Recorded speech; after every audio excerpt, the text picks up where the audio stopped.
This episode is brought to you by Elevate OS, the only all-in-one community operating system. Elevate OS transforms property management, combining resident engagement, reservations, rent payments, maintenance, and concierge services into a single super app. It also uniquely integrates access control, intercoms, package lockers, and thermostats, eliminating app fatigue and redefining modern apartment living. Visit elevateos.com/MMN for a free demo and see how they can help you level up your operations.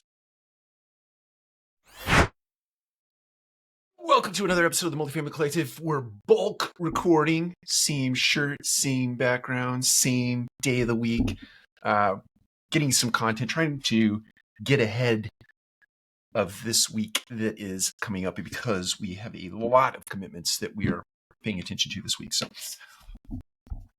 let's talk about logic. Let's talk about how people make decisions and then how we back that up and how we can utilize that, how we can leverage that. So I think it's obvious to state that people don't make decisions. They think, you think, I think, others think that we make decisions in a logical way.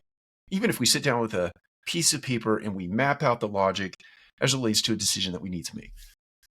It's very logical. But at the end of the day, when you show up to make the decision, when you actually make the decision, it is emotion that overrides logic. So you've probably seen this, you've probably done this yourself. You could lay it all out on a piece of paper and you show up in the moment, you're only going to buy level X of said brand. You show up and somebody's really good at exercising, let's call it tickling your emotions, prompting your emotions, and you make a decision that is based on emotion. So instead of buying level X of whatever brand, you buy level Z of said brand. Top of the top, the best of the brand. You buy it. Car, phone, etc. Because your emotions overrode your logic in a moment. So emotions make decisions. Emotions really drive the decisions, even if you've done logic. But then on the backside of that, you probably heard of something called buyer's remorse. You probably had buyer's remorse yourself. That's where you back up and you go, oh, my logic that was hijacked by my emotion was probably really true. Or I should have followed that logic instead of making that emotional decision based on something that someone said, something that somebody put in front of me. It happens all the time, right? So that emotion is innate in all of us. It's cemented over long bits of time by actions that you take that sort of further entrench the emotions you're going to exercise when you get put into a position to make a decision. And it doesn't matter what context you're in. Most of your decisions are driven by emotion and then backed up by logic in every arena of your life. So when you're thinking about this from the lens of a multifamily leader, you are in a leadership role.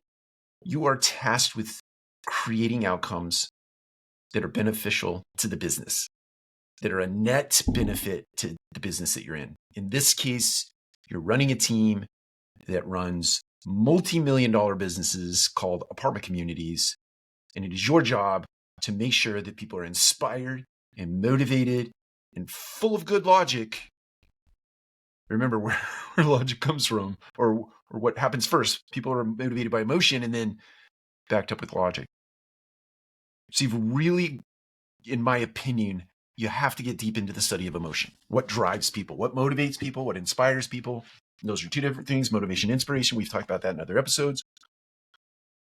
But you do that, and then you really cultivate deep and meaningful relationships based on that with your team members.